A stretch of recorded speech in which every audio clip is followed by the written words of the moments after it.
감사합니다. 네, 오늘은 큰 용사여라고 하는 제목으로 우리 하나님의 말씀 함께 나누겠습니다. 오늘 이 시간에도 저와 여러분들 안에 성령께서 함께 하시길 축복합니다. 아멘. 예, 성령께서 우리로 하여금 눈을 열어주셔야 말씀이 들리고 말씀을 깨닫고 그 말씀을 또 살아갈 수 있게 되어짐을 믿습니다. 자, 여러분들 따라합시다. 자, 우리 큰 목소리로요. 내가 나를 위하여 쓰겠다.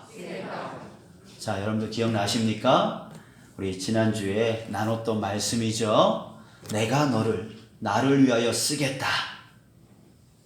우리 어떻게 반응해야죠? 아멘. 아멘? 예.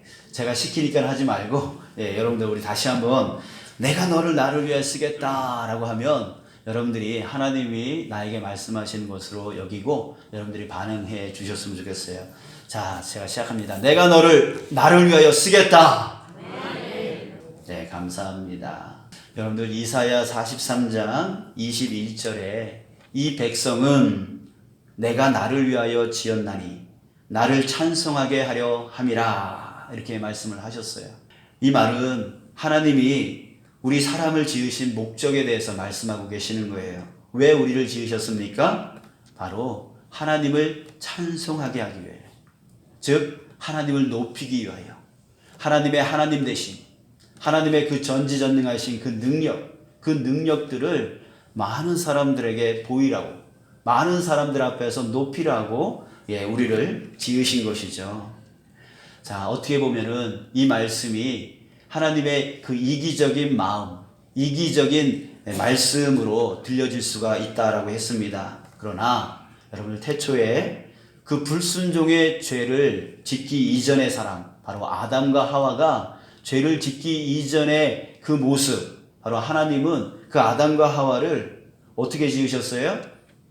자신의 목적을 위해서 그 아담과 하와를 지으셨단 말이죠. 그런데요, 하나님의 그 목적에 의해서 지음받은 그 아담과 하와는 어떻게 살았습니까? 그 지으신 목적대로 살아갔던 그 아담과 하와는요, 그 에덴 동산에서 영원한 삶을 누리면서요, 그 풍요와 즐거움과 기쁨을 누리면서 살았었습니다. 그런데 그 하나님이 지으신 그 목적을 잃어버렸을 때는요, 어떻게 됐습니까? 그들에게 수고하여 먹고 살아가는 고통과 고난이 그들에게 들어왔던 것이죠. 여러분들, 그러니까 하나님께서 내가 나를 위하여 쓰겠다라고 하는 그 지으심의 목적에 대한 그 부르심은요, 하나님의 이기적인 말씀이 아니라 무슨 뜻이에요? 우리에게 복 주시겠다는 거예요. 우리에게 가장 행복한 삶을 너에게 주겠다라고 하는 뜻이라는 거예요. 그 에덴 동산에서 아담과 하와가 그 불순종의 죄를 짓기 이전의 모습으로 다시 회복시켜 주겠다라고 하는 그런 의미가 있다라고 하는 것이죠. 여러분들, 하나님의 목적대로 쓰임받는 삶, 그 삶은 힘든 삶이 아니에요. 어려운 삶이 아니에요. 바로 복된 삶인 줄 믿습니다. 자, 그래서 주님께서 내가 나를 위하여 쓰겠다라고 우리를 계속해서 부르고 계시는 거예요. 지금도 여전히 마찬가지예요. 지금 내가 나를 위하여 쓰겠다라고 지금도 말씀하고 계시는 거죠. 그랬을 때 우리는 어떻게 반응해야 되는 것입니까? 아멘 하는 것이죠. 내가 그렇게 살겠습니다. 내가 그렇게 살겠습니다라고 아멘 하는 것이에요. 자, 성경에 우리 이사야서 6장 8절에 보면은 하나님이 이사야를 부르신 그 장면이 나옵니다. 내가 누구를 보내며 누가 우리를 위하여 갈꼬라고 말씀하고 있을 때에, 그때 이사야는 이렇게 반응을 합니다. 내가 여기 있사오니 나를 보내소서. 자, 이사야는 무엇을 해야 하는지도 모르고요, 그냥 먼저 반응을 했어요. 내가 누구를 보내며 누가 우리를 위하여 갈꼬. 여기에는 하나님께서 설명이 없어요. 내가 너를 이렇게 쓰겠다, 저렇게 쓰겠다, 이런 일을 하게 하겠다라고 하신 적이 없어요. 그런데 지금 이사야는 그럼에도 불구하고 내가 여기 있사오니 나를 쓰시옵소서라고 반응을 했다라고 하는 거예요. 자, 여러분들 다시 한번 다른 사람을 볼까요? 우리 아브라함을 한번 볼게요. 아브라함도 창세기 12장 1절에 보면 여호와께서 아브라함에게 이르시되 너는 너의 고향과 친척과 아버지의 집을 떠나 내가 내게 보여줄 땅으로 가라 라고 말했어요. 말씀하셨어요. 자, 그런데 여기서 중요한 건 뭐냐면 내가 내게 보여줄 땅으로 가라 라고 했어요. 하나님은요, 그가 가야 될 땅이 어느 땅인지 말씀하지 않았다는 얘기예요. 앞으로 보여주겠다라는 얘기예요. 그렇다면 하나님께 중요한 것은 무엇일까요? 하나님께 중요한 것은 뭐냐면 네가 무엇을 하느냐가 중요한 게 아니라 네가 지금 나에게 순종할 수 있니? 이걸 보고 싶어 하시는 거예요. 이사야 선지자에게도 역시 마찬가지예요. 내가 누구를 보내며 누가 우리를 위하여 갈꼬라고 말씀하실 때에 주님 내가 여기 있사오니 나를 보내소서라고 순종하는 그 자를 주님께서 쓰신다는 거예요. 또한 아브라함이 왜 택함 받았습니까? 바로 내가 너에게 보여줄 땅으로 가라라고 했을 때 그것에 가겠습니다라고 순종했기 때문에 그가 쓰임받았고 믿음의 조상이 되었던 것이죠. 아브라함이 그 모리아산으로 가서 그 아들 이삭을 번제로 드리라고 하나님께서 황당한 요구를 하셨습니다. 그런데요, 그는 그럼에도 불구하고 그 아들을 데리고 가서 거기서 번제로 드리려고 했을 때에 그때에 비로소 하나님께서 이 말씀을 하시는 거죠. 네가 정말 나에게 순종하는구나. 그거를 하나님께서 말씀하셨다는 게. 그러니까 하나님이 우리에게 보기를 원하시는 것이 무엇입니까? 무엇을 엄청난 일을 하는 거? 그걸 보기를 원하시는 것입니까? 아닌 거예요. 순종을 보기를 원하시는 것이죠. 그래서 하나님께서 쓰시는 자는 똑똑한 사람이 아니에요. 능력 있는 사람이 아니에요. 지식 있는 사람이 아니에요. 어떤 사람을 쓰십니까? 순종하는 자를 쓰시는 거죠. 그 사람이 무식한 어부라 할지라도 순종함으로 따라오는 베드로를 예수님이 사용하신 것이죠. 예, 자기가 똑똑하다라고 생각했던 가룟 유다는 자기 길로 갔어요. 자기가 선택해서 자살해 버렸어요. 그러나 무식했던 베드로는 주님, 내가 여기 있습니다. 나를 사용해 주십시오라고 하면서 실수를 계속 반복하지만 그럼에도 불구하고 끝까지 예수님의 길을 따라갔던 자였단 말이에요. 능력이 중요치 않아요. 건강이 중요치 않아요. 똑똑함이 중요치 않아요. 나이가 중요치 않아요. 하나님께서 쓰시는 자는 바로 순종하는 자. 순종하는 자를 하나님께서 쓰시는 줄 믿습니다. 자, 그런데 순종만 하면 되는데 그 순종이 안 되는 것이죠.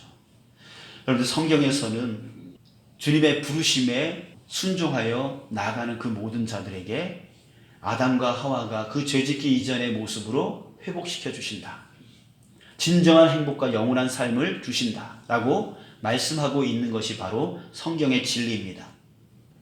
성경에서 누누이 그 말씀을 하고 있음에도 불구하고 그 말씀을 하시면서 내가 나를 위해서 쓰겠다라고 주님께서 부르고 계심에도 불구하고 그 진리를 알면서도 따라가지를 못하는 거죠.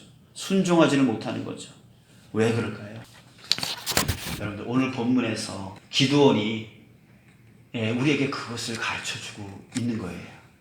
자, 첫 번째 그 이유가 무엇이냐면 절망감 때문이다라고 하는 거예요. 절망감. 13절을 보겠습니다. 13절에 보면 기드온이 그에게 대답하되 하나님에게 대답하되 오 나의 주여 여호와께서 우리와 함께 계시면 어찌하여 이 모든 일이 우리에게 일어났나이까. 또 우리 조상들이 일찍이 우리에게 이르기를 여호와께서 우리를 애굽에서 올라오게 하신 것이 아니냐 한 그 모든 이적이 어디 있나이까. 이제 여호와께서 우리를 버리사 미디안의 손에 우리를 넘겨주셨나이다. 기드온은 하나님이 함께 하시면 왜 이런 일이 일어나느냐라는 거예요. 애굽에서 올라오게 했던 그 큰 이적은 지금 어디 있냐라는 거예요. 지금 일어나지 않고 있다라는 얘기예요. 절망하고 있다. 하나님이 이런 일들이 일어나지 않고 있기 때문에 하나님이 우리를 버린 거야. 하나님이 약한 거야. 하나님이 못하는 거야. 이렇게 절망 가운데 빠져 있는 것이죠. 여러분, 우리가 왜 예배의 자리에 순종하지 못합니까? 왜 새벽 예배 함께 하자고 하는데 왜 우리가 잘 못하죠? 그 이유가 바로 여기에 있는 거예요. 절망감. 해도 변화가 없어. 해도 역사가 안 일어나. 그러니 우리 가운데 절망이 있는 거예요. 기도해도 일어나질 않으니까요. 기도해도 변화가 없으니까요. 그 절망감이 우리 안에 꽉 차 있는 거예요. 두 번째 문제는요, 바로 무기력감 때문입니다. 무기력감. 15절을 보십시오. 하나님이 사명을 주시자 기드온이 이렇게 대답합니다. 그러나 기드온이 그에게 대답하되 오 주여, 내가 무엇으로 이스라엘을 구원하리까? 보소서, 나의 집은 므낫세 중에 극히 약하고 나는 내 아버지 집에서 가장 작은 자니이다. 자, 기드온은요, 자신과 집안이 무능력하다라고 말하고 있습니다. 사랑하는 여러분, 이전에도 말씀을 드렸어요. 하나님의 목적, 그 부르심에 살아갈 때 가장 행복해질 수 있다. 성경은 그것을 누누이 그 진리라고 말하고 있는데 우리가 그것에 순종의 응답으로 나가지 못하는 이유가 바로 여기에 있는 거예요. 절망감. 해도 안 돼. 기도해도 안 돼. 따라가도 안 돼.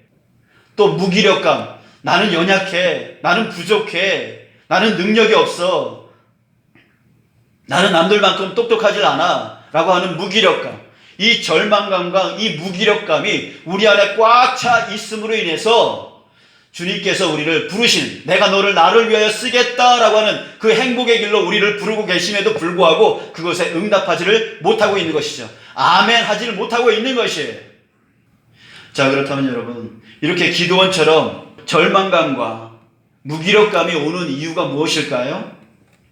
자, 그 이유는 기드온의 말에서 표현되고 있습니다. 다시 한번 보면은요, 13절 이렇게 말하고 있잖아요.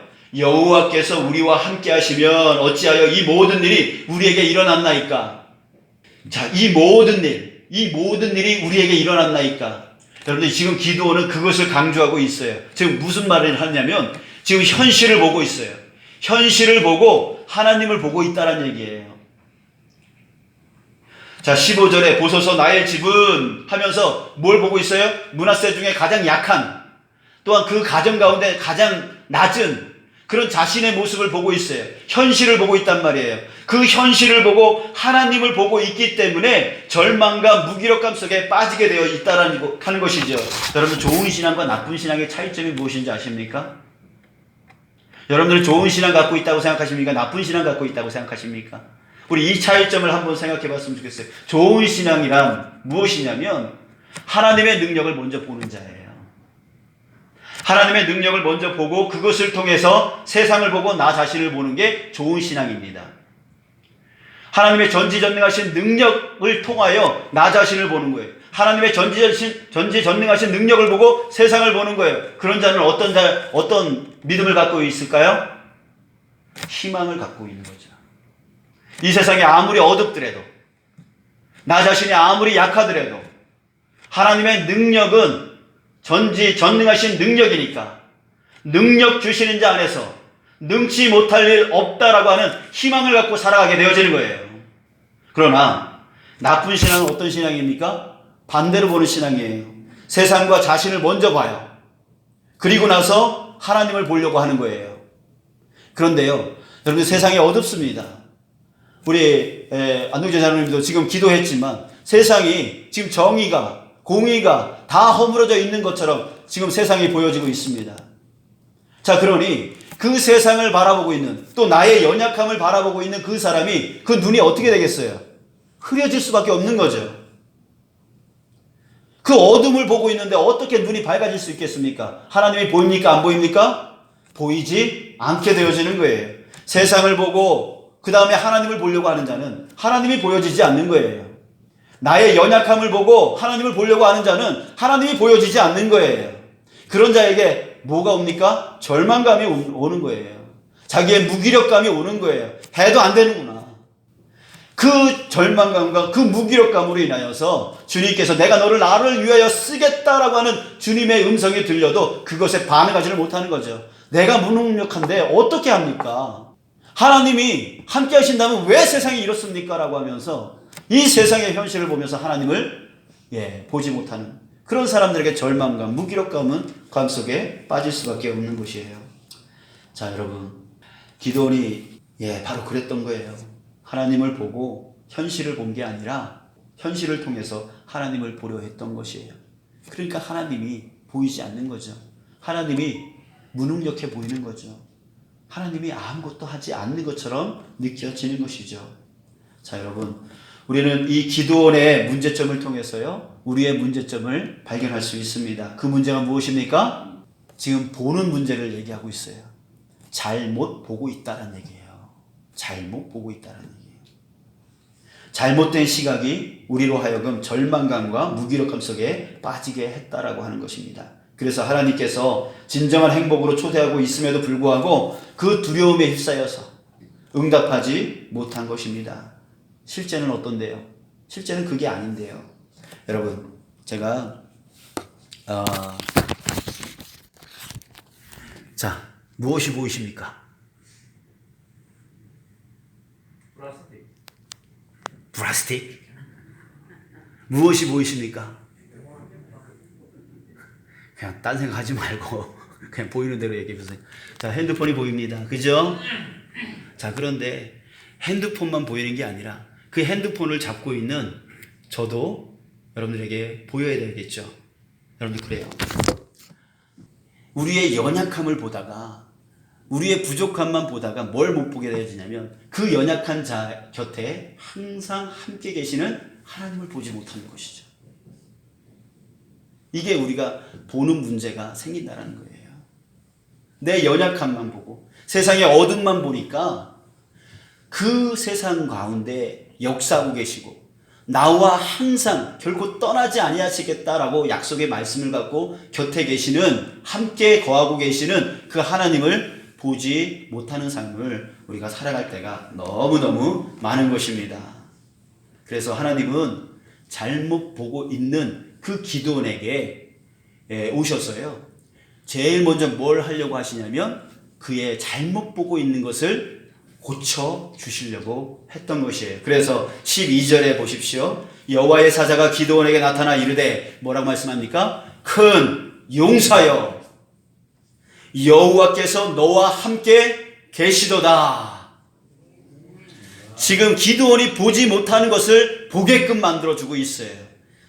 자기 자신을 어떻게 보고 있었어요? 무능력한 자로, 무기력한 자로 보고 있었던 그 기드온에게 아니야. 너는 무기력한 자가 아니야. 너는 힘이 없는 자가 아니야. 너는 능력이 없는 자가 아니야. 너는 큰 용사야.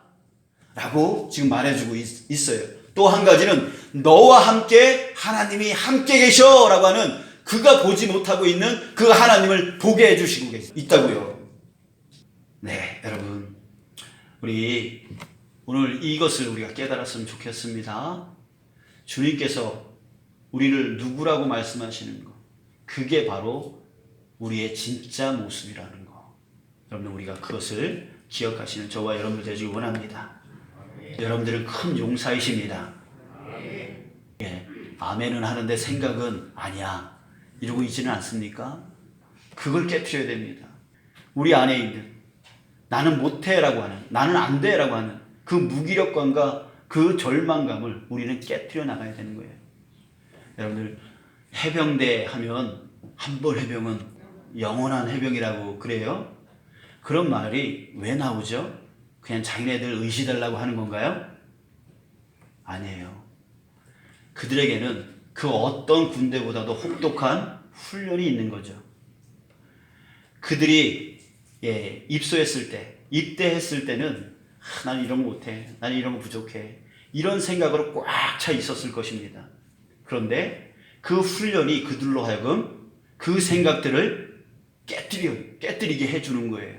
그래서 한 번 해병은 영원한 해병이다 라고 하는 그 정신을 갖게끔 만들어주는 것이죠. 여러분들, 우리에게 중요한 것이 있어요. 깨뜨려야 되는 거예요.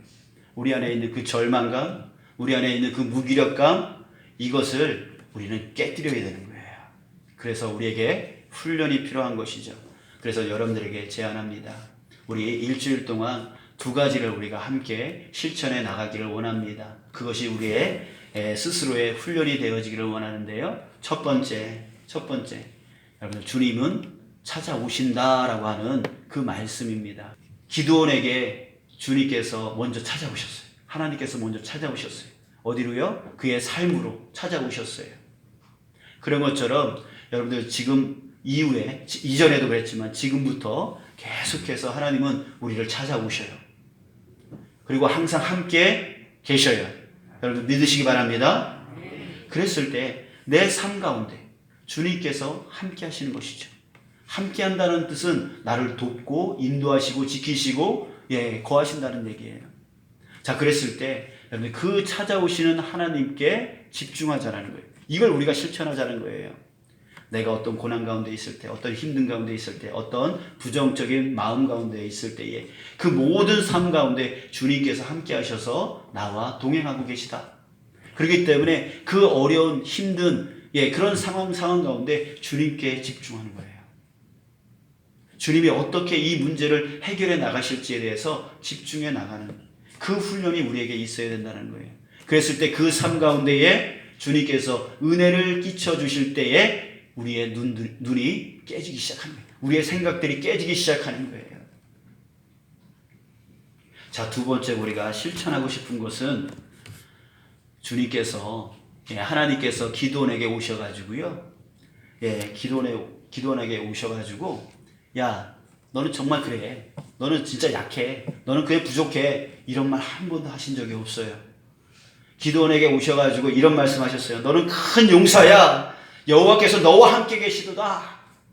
용사라고 말해줬어요. 또한 16절에 보면 내가 반드시 너와 함께 하리니 내가 미디안 사람 치기를 한 사람을 치듯 하리라. 이 말씀을 해주셨어요. 자, 뭘 하고 계신 거예요? 격려해 주신 거예요. 격려해 주신 거예요. 여러분들 한국 부모들은요 나쁜 부모들이에요. 왜 그런지 아세요? 자식을 키울 때요 예를 들어 볼 때 밤에 자다가 오줌 쌌어요. 그러면 그 아이가 얼마나 자기 자신도 놀랐겠어요. 그런데 한국 부모는 어떻게 해요? 바깥으로 키 씌워가지고 쫓아내요. 옆집 가가지고 소금 받아오래요. 왜 그렇게 할까요? 부끄럽게 만드는 거예요. 수치스럽게 만드는 거예요. 그러면 다시는 그런 짓을 하지 않을 거라고 생각을 하는 거죠. 한국 부모들이 아이를 키울 때에 그런 식으로 키워요. 부끄러움을 만들어요. 뭔가 잘못하면 순사가 찾아온다고, 순사 너 잡아간다고, 그렇게 협박으로 키워요. 그 아이가 자라서 저와 여러분들이 되지 않았습니까? 그랬을 때 여러분들 우리는 한국 사람들이 자존감이 제일 약하대요. 자기를 부끄럽게 여기고 자기를 당당하게 생각하지 못한다는 거예요. 부모들이 그렇게 만들어 버린다는 거죠. 여러분들 그게 왜 그렇게 만들어졌습니까? 바로 수치를 주고 협박을 하고 그런 식으로 너 그거밖에 못해? 이런 식으로 비난을 통해서 사람들을 고치려고 하니까 우리가 그렇게 되어지고 우리 자녀들이 또 그렇게 되어지는 거예요. 자존감이 없어요. 자존감이. 삶을 당당하게 살아가지를 못해요. 근데 격려할 때 너는 보배로운 자야. 너는 존귀한 자야. 너는 큰 용사야. 너는 저 사람들을 한 사람 치듯 할 거야. 이런 격려가 있을 때에 자존감이 높아지고 해야 할 일들을 온전히 할 수 있다는 거예요. 여러분, 우리가 하나님을 대신하여 우리가 격려하는 자 되어지기를 주님의 이름으로 축복합니다. 우리 한 주간 자녀들 뿐만이 아니라 우리 성도들 간에서도 이웃 간에서도요. 우리가 격려하는 자 되어지길 원합니다. 하나님의 음성을 대신하는 자 되어지길 원합니다. 그래서 그들에게 자존감을 아니야. 당신은 큰 용사예요. 하나님이 당신과 함께 하세요. 당신은 그 모든 것을 다 할 수 있어요. 하나님이 능력 주시면 다 할 수 있어요. 당신은 보배로운 자예요. 당신은 존귀한 자예요. 여러분들 하나님은 우리에게 하나님 눈에 우리가 어떻게 보인다고 그랬어요? 보배롭고 존귀하다라고 그랬어요. 자, 그렇다면 그 하나님이 우리 마음 안에 계세요? 그렇다면 우리는 무슨 말을 해야 돼요? 우리도 역시 마찬가지로 보배롭고 존귀한 자다라고 말을 해야 되는 것입니다. 그런데 너 그거밖에 못해? 이 안에 누가 없다는 얘기예요? 하나님이 없다는 얘기예요.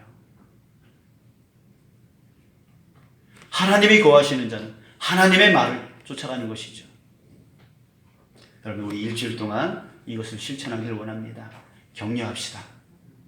예, 격려합시다. 격려하여 세워줍시다. 그래서 그 절망감 가운데, 그 무기력감 가운데서 깨어지고 정말 하나님의 온전한 백성으로, 거룩한 백성으로 세워질 수 있도록 우리가 이 두 가지를 실천하는 한 주 되어지기를 주님의 이름으로 축복합니다. 우리 자리에서 다 함께 일어서시겠습니다. 우리 찬양했으면 좋겠는데요. 하나님은 너를 지키시는 자. 예, 이것 또한 격려이죠. 하나님은 너를 지켜.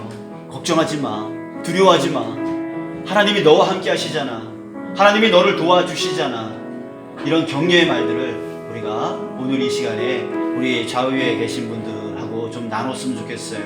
우리 손을 펼쳐서 우리 옆 사람에게 좀 보시면서 하나님이 너를 지키시는 자, 너의 편에 그늘 되시니 낮의 해와 달의 날도 너를 해치 못하리. 우리 다시 한번 할 때 이제는 나 자신을 격려합시다. 하나님이 나를 지키시는 나의 환난을 면케하시니 그가 나를 지키시리라. 아멘. 나의 주님을 지키시니 우리 보기를 원합니다. 눈을 들어 산을 보아라. 너의 도움 어디서나 천지 지으신 너를 만드신 여호와께로다. 우리 다시 한번 눈을 들어 산을 보아라. 눈을 들어 산을 나의 도움 어디서나 천지 지으신 나를 만드신 여호와께로다. 아버지 하나님, 주님 감사합니다. 우리는 세상을 보고 그 현실을 먼저 보고 하나님을 보려 하는, 그래서 하나님을 보지 못하고 절망감과 무기력감 속에 빠져 주님께서 우리에게 그 행복의 길인 내가 나를 위하여 쓰겠다라고 하는 그 음성에, 그 부르심에 응답하지 못하고 여전히 나는 약해요, 나는 부족해요, 나는 늙었어요, 나는 건강이 없어요, 나는 물질도 없고, 나는 힘도 약하고 지식도 없고 능력도 없고, 아버지 끊임없이 그 절망감 가운데 빠져나오지 못하고 끊임없이 그 무기력감 속에 빠져나오지 못하여 하나님의 그 놀라운 행복 가운데로 나아가지 못하는 그런 자로 살아왔습니다. 주님, 이제 아버지 하나님, 주님을 바라보기를 원합니다. 나는 약하지만 함께 거하시는 주님은 강하십니다. 그 강하신 그 하나님이 나와 함께 하고 계시다라고 하는 그것을 보기를 원합니다. 그래서 내가 주님으로 인하여 큰 용사이고 주님으로 인하여 보배로운 자이고 주님으로 인하여 존귀한 자임을 다시 한번 깨닫는 우리 모두가 되어지기를 원합니다. 그리고 더 나아가서 세상 연약한 자들에게 우리도 격려하며 나가는 자 되어지기를 원합니다. 너는 큰 용사야, 너는 보배로운 자야, 너는 존귀한 자야. 우리 가족들에게 우리 친족들에게, 우리 이웃들에게, 우리 주의 성도들에게 아버지 하나님 격려하며 서로 세워져 나갈 수 있는 우리 모두가 되어지기를 간절히 소망합니다. 우리 일주일 동안 이것을 실천하며 나가기를 간절히 소원하는데, 언제라도 어디서라도 찾아오시는 우리 주님을 바라보며 아버지 하나님 주님의 마음을 갖고 우리가 격려하는 것을 통하여 우리가 서로 힘을 얻고 자존감을 세워나가 하나님의 귀한 쓰임받는 자, 아브라함처럼 이사야처럼 하나님 아버지 주님의 크게 쓰임받는 그 나머지 인생이 되어줄 수 있는 우리 모두가 될 수 있도록 인도하여 주시옵소서. 주님 함께하여 주심을 믿고 믿사오니 감사합니다. 감사함의 모든 말씀 예수님의 이름으로 기도합나이다. 아멘.